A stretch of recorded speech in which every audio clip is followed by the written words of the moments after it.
Bueno, y como les hemos estado informando, el ex senador Pablo Longueira quedó con arresto domiciliario nocturno y arraigo nacional luego de su formalización por el caso SQM. El Ministerio Público le imputó delitos tributarios y cohecho en una audiencia en la que no estuvieron los abogados del Servicio de Impuestos Internos, más bien estuvieron al inicio y se retiraron casi inmediatamente. Queremos analizar este tema, para eso nos acompaña la ex jefa del Departamento de Litigación del Servicio de Impuestos Internos, Marisa Navarrete. Marisa, muchísimas gracias por estar con nosotros. Muy buenas tardes. Buenas tardes, Matilde. Marisa, ¿es una señal política o es una señal que se quiera dar de alguna manera que los abogados que estaban ayer representando al Servicio de Impuestos Internos, Benjamín y Felipe Ríos, una vez que fue notificado lo que iba a ocurrir con Patricio Contese, contra quien sí hay una querella nominativa, se pararan y se fueran? Bueno, a mí me parece que lo que hizo el servicio el día de ayer es una actuación bastante sorprendente y me parece además bastante grave. ¿Por qué? Porque está demostrando la actuación que ha venido llevando el servicio en el último tiempo, y solo en el último tiempo, en torno a la posición que ha asumido respecto de los delitos tributarios, señalando claramente que prácticamente no le interesa la persecución de los delitos tributarios porque su función es, cierto, recaudar impuestos y, en fin, y la fiscalización. Y la verdad es que me parece grave porque la ley ha establecido que el representante de la víctima, en este caso en los delitos tributarios, la víctima es el fisco, en definitiva somos todos nosotros. Y la ley le ha entregado esa representación exclusiva en materia de delitos tributarios al Servicio de Impuestos Internos. Entonces nos encontramos frente a una formalización por delitos tributarios en que la víctima se para y se va. La víctima se para y se va, pero la víctima, o sea, los abogados del Servicio de Impuestos Internos alegan a que ellos fueron consecuentes con lo que manda, digamos, la normativa o la ley, que ellos solamente pueden permanecer mientras es leído lo que va contra la persona que se están querellando. Bueno, efectivamente, para que una persona pueda hacer solicitudes en una audiencia requiere ser querellante, pero no significa que no pueda estar presente en la audiencia. Puede, y de hecho es normal en todas las audiencias que las víctimas que les interesa un delito, ¿cierto?, estén presentes. Y en este caso nos encontramos frente a un servicio público, no estamos en cualquier representante de la víctima, estamos a un servicio público que tiene la facultad, pero tiene además el deber de salvaguardar el delito tributario. Por lo tanto, ¿es correcta entonces la lectura de que me paro y me voy, no me interesa? A mí me parece que esa es la lectura que se le viene dando, porque no hay ninguna consecuencia con lo que el Servicio de Impuestos Internos venía haciendo durante años, durante incluso el mismo mandato anterior del el señor Lara, que había defendido, ¿verdad?, las querellas que no eran nominativas. Las querellas nominativas son una suerte de invento que ha hecho el Servicio de Impuestos Internos en este último tiempo para justificar no querellarse contra determinadas personas, y eso es claro.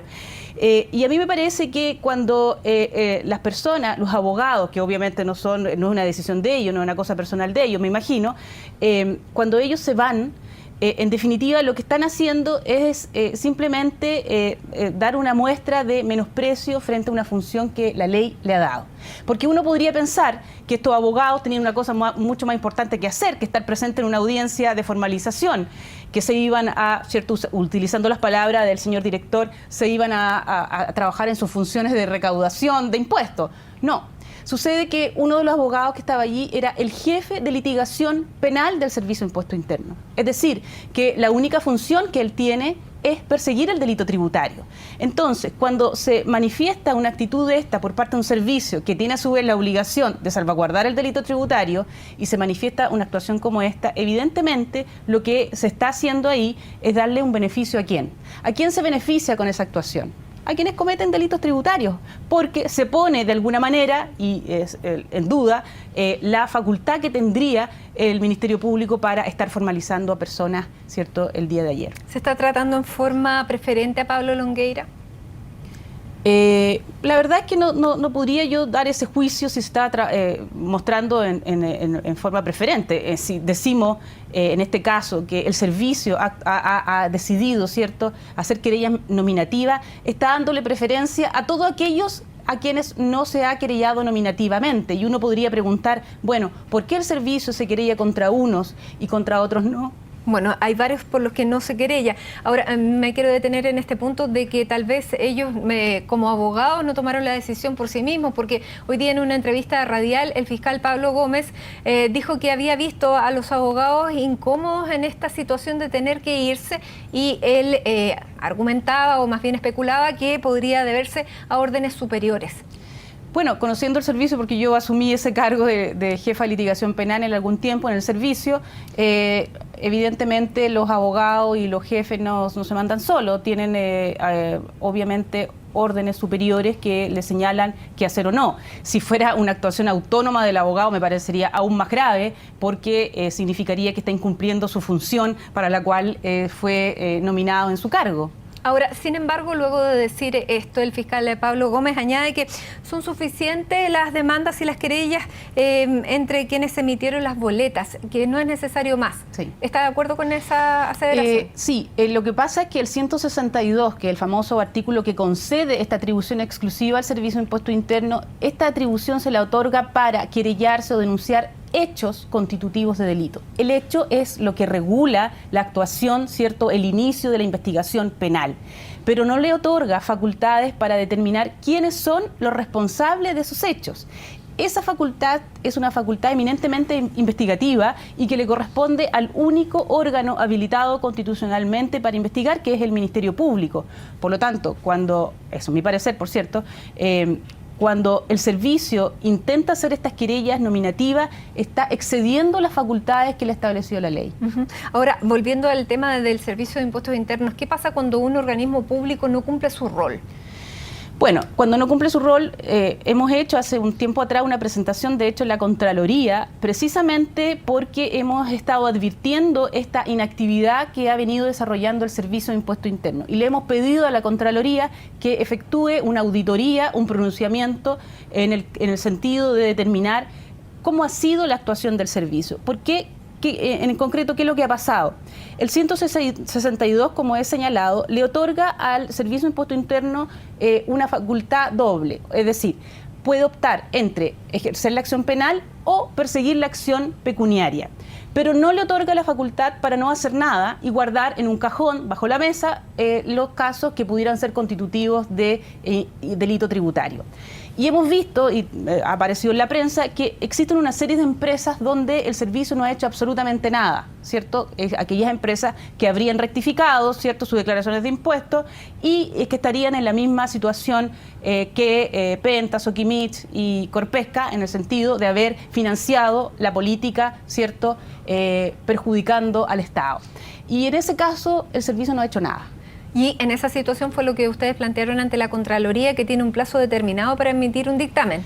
La Contraloría no tiene un plazo determinado. Lo que hemos solicitado es una auditoría. Claro, todavía no hay necesidad. Y todavía no hay nada, pero sabemos que le pidió informe al servicio sobre esto porque ha considerado que la presentación que hicimos con Paulina Carrasco, ambas, digamos, exfuncionarias del Servicio de Impuesto Interno, por lo tanto nuestra denuncia no es infundada, lo hacemos con fundamento, con antecedentes.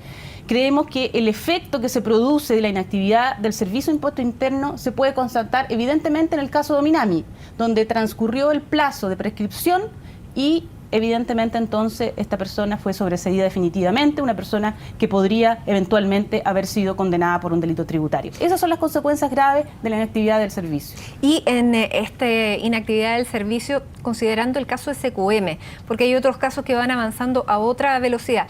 En el caso de SQM, ¿habrá alguna vez una formalización para personas del ámbito político de la nueva mayoría que se han mencionado muchas veces, como Rodrigo Peñalillo, como Fulvio Rossi, a este nivel?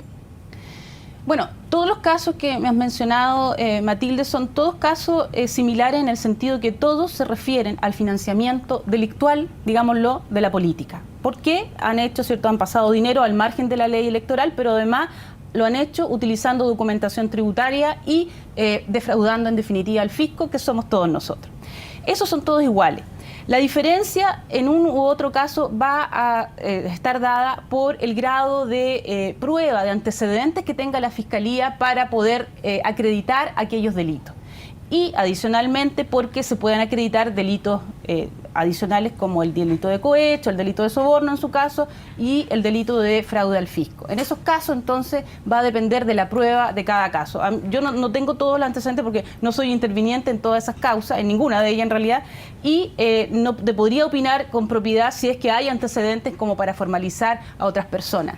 Lo que sí te puedo señalar es que el delito de facilitación de documentación tributaria falsa permite perseguir no solo a aquel que emite una boleta una boleta falsa, sino aquel que facilita que esa situación se produzca, es decir, aquel que proporciona antecedentes, aquel que le pide que emita boletas. Por lo tanto, en ese ámbito es que podemos abarcar bastantes personas en las causas que tú me estás mencionando. Porque en esas causas pareciera que todo termina en este cortafuego que es la empresa de Giorgio Martelli, y que Giorgio Martelli es la empresa por la cual rectifica SQM, y hasta ahí llega la responsabilidad. ¿Podemos pensar que se va a seguir, que se puede seguir hacia atrás? O sea, a mí me parece que sí se puede, por lo que te estoy diciendo. Martelli es el quien emite la documentación tributaria, pero hay varios otros que facilitan que ello se produzca. Todas las personas que le pidieron a Martelli que hiciera esta empresa, que recordemos, y así se ha caricaturizado de alguna manera, que Martelli era una empresa que era el maletín y él, o sea, no había una empresa. Podemos pensar que para efectos de defraudar al Estado se cometen una serie de irregularidades, unas más sofisticadas que otras. Y muchas veces se cometen irregularidades que son sofisticadas, en la cual se crea una empresa falsa, se le da una apariencia de empresa, pero no existe esa empresa tampoco. Y existen ciertas personas que han procurado y le han instado a que se cree esta empresa falsa y que emitan esta documentación. Es decir, todas aquellas personas que tuvieron el poder de decidir, como lo decía Martelli, ¿verdad?, en alguna declaración que por ahí circuló, que habían ciertas personas que le decían cuánto emitir las boletas, cuándo emitirla, a quién emitirla. Ahora, hemos visto otros casos donde sí está entrando la justicia, a lo mejor no con la premura que se hubiera requerido. Estoy pensando en el caso del exministro Jorge Insunza, donde la Fiscalía y el fiscal Guerra ha dicho, sí, reunimos los antecedentes que a través de la prensa los conocimos el año pasado. Sin embargo, ahora, y también aduciendo increíblemente a que se enteraron por la prensa, se querellan finalmente contra el exministro Insunza. ¿Podemos pensar que hay algún cierto giro que haga pensar que la mano se va a cargar hacia el otro lado del sector político? O sea, no sé si lo podemos pensar. Tenemos la esperanza, todos los ciudadanos, que se haga la justicia igual para todos, digamos. Si vemos que no se haga la distinción de un sector del otro. A mí me parece muy valorable lo que está haciendo el fiscal Guerra en el sentido de ampliar y tomar una posición activa, ¿cierto?, proactiva, en el sentido de investigar más allá de lo que se nos pone en evidencia, sino aquello que ya tengo en mi poder y, cierto, proactivamente lo investigo. Marisa, en su calidad de abogada, ¿le parecieron que eran adecuadas las medidas cautelares que se le aplicaron ayer a Pablo Longueira, el arraigo y la reclusión nocturna? A ver, yo creo que cuando hablamos del peligro para la seguridad de la sociedad y ateniéndonos a la resolución de la Corte de Apelaciones que dejó en prisión preventiva finalmente al senador Orpiz, a mí me parece que ahí se rescata un elemento que es bien importante, que cuando hablamos de peligro para la seguridad de la sociedad no estamos hablando de una persona peligrosa como podría pensar uno, no sé, un asesino en serie. Estamos hablando de parámetros que establece la ley. Gravedad de la pena es una de ellas, ¿cierto? Y que efectivamente en el caso de Orpiz es más grave la pena que en el caso de Longueira, la pena probable. Pero no solamente eso, porque no se trata de aquí de tomar una calculadora, ¿cierto?, y sacar suma, este requiere prisión preventiva y este no. Hay que ver en el contexto que se producen los hechos. Y personalmente a mí me parece que los hechos de financiamiento delictual de la política, donde adicionalmente están involucrados funcionarios públicos o que fueron funcionarios públicos, son mucho más graves que, por ejemplo, el caso de don Carlos Lavín, que son personas naturales y que no han tenido esta obligación de salvaguardar el bien común, por así llamarlo, ni han jurado una lealtad al Estado. Pero, sin embargo, siempre se argumenta que cuando la pena es tan baja, la medida cautelar no puede ser un castigo anticipado. Sustitutivo, Así anticipado. Es, pero si pensamos en los delitos tributarios, yo no no concuerdo cuando dicen que tiene penas bajas. El cohecho tiene penas bajas, pero el delito tributario tiene penas que van de los 541, el delito de facilitación, a los 5 años de privación de libertad. Eso como base. Sin embargo, ha sido formalizado por delitos tributarios, por lo tanto ya no parte en 541, sino que parte en 3 años y un día para arriba. Por lo tanto, ya una pena que tiene pena aflictiva que eventualmente no se le podría dar un beneficio. Y si además le agregamos los delitos, que son los delitos de cohecho, tenemos una pena que podría ser bastante alta. Una pena de 3 años y un día es alta, no es una pena baja. Por lo tanto, a mí me parece que siendo proporcional los hechos, sin duda, en el caso de Orpis tenía el fraude al fisco que tiene una pena superior, me parece que un arresto total hubiese sido proporcional. Muy bien. Abogada Marisa Navarrete, gracias por estar con nosotros a esta hora para analizar este caso, que bueno, que sigue dando que hablar a la opinión pública y lo seguirá por bastante tiempo más. Muchas gracias. Gracias a ti, Matilde.